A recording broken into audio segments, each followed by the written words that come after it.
Salam sahabat channel update, berjumpa lagi dengan kami di berita-berita terbaru dan terhangat.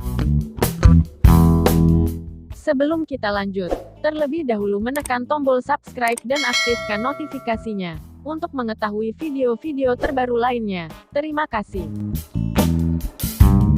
Update virus corona di Surabaya tanggal 31 Maret tahun 2020 hari ini. Pasien COVID-19 ada 41, total Jatim ada 93.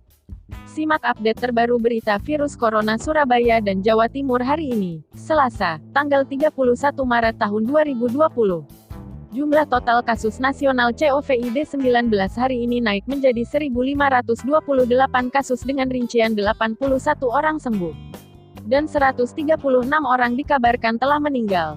Perkembangan dan penyebaran kasus virus corona yang meluas ini membuat Presiden mengambil upaya penanggulangan masalah dampak dari virus corona.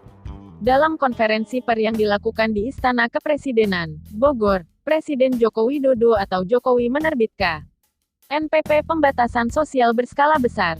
Jokowi juga telah menginstruksikan setiap kepala daerah untuk membuat kebijakan yang selaras dengan pemerintah pusat.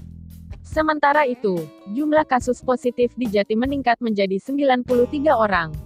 Tidak ada tambahan pasien sembuh maupun meninggal pada hari ini, Selasa, tanggal 31 Maret tahun 2020. Jumlah pasien yang sembuh tetap berada pada angka 16 orang dan jumlah pasien meninggal yaitu 8 orang. Wilayah dengan sebaran virus corona di Jawa Timur masih terkonsentrasi di Surabaya yang memiliki jumlah kasus sebanyak 41. Pemerintah Provinsi Jawa Timur, Pemprov Jatim, kini tengah mengkoordinasikan bantuan penambahan ruang isolasi dalam bentuk HCU maupun ICU untuk Rumah Sakit Universitas Airlangga, RS Unair, Surabaya. Penambahan yang direncanakan, yaitu sebanyak 24 bed ruang ICU dan 100 bed ruang HCU yang akan dibuat dengan menggandeng 3 perusahaan besar, seperti Astra, Salim Group dan juga CT Corp.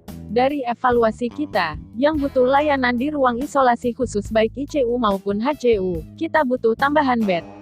Jadi sedapat mungkin kita berupaya untuk bisa mencukupi kebutuhan ini termasuk kebutuhan tenaga medisnya, kata Gubernur Jatim, Khofifah Indar Parawansa usai rapat dengan perusahaan yang salah satunya dikomandani oleh Prof. M. Nuhdea.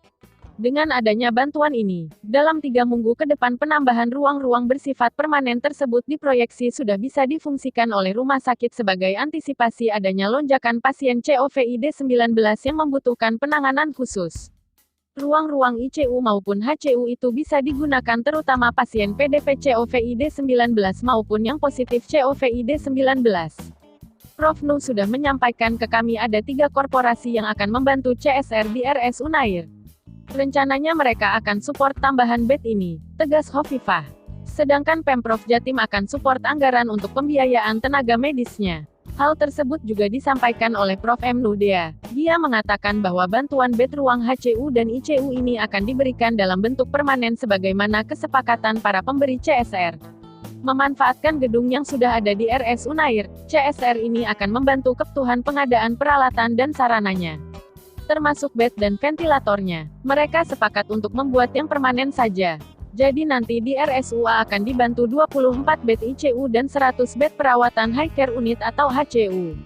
Dengan total CSR mencapai Rp 45 miliar, tegas Prof. M. Nuhdea. Yang menggembirakan, dikatakan Prof. M. Nuhdea, bukan nominal bantuannya, melainkan adalah upaya gotong royong yang dilakukan Pemprov Jatim, Korporasi dan juga Unair dan RS Unair. Pengerjaan secara paralel akan dilakukan dengan target 3 minggu ke depan. Ruang-ruang tersebut sudah bisa difungsikan.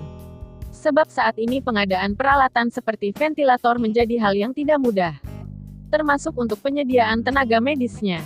Saat ini kebetulan RS Unair sedang melakukan rekrutmen yang mulanya 30 orang ternyata yang daftar ada 600 orang, maka tinggal menambah yang diterima saja. Jadi tidak perlu rekrut lagi. Nanti provinsi akan membackup honornya, tegas Prof. M. Nu. Sebanyak 28 orang yang mengikuti tes cepat massal COVID-19 di Jawa Timur dinyatakan positif.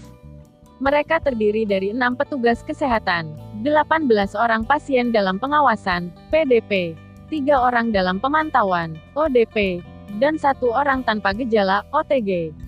Gubernur Jawa Timur, Khofifah Indar Parawansa meminta mereka yang hasil tesnya terdeteksi positif segera ditindaklanjuti dengan pemberian rujukan untuk tes swab PCR, polymerase chain reaction, pendeteksi virus corona SARS-CoV-2. Rapid test ini fungsinya adalah untuk screening awal. Ini penting juga untuk tracing berikutnya untuk mencegah penyebaran virus corona di Jatim, tegasnya. Bagi orang yang sudah dinyatakan positif saat rapid test diharapkan orang tersebut diberi rujukan untuk melakukan swab PCR. Jika yang dideteksi positif adalah statusnya PDP, Gubernur Khofifah menjamin, biaya untuk swab PCR pada PDP tersebut akan gratis dan tidak dipungut biaya.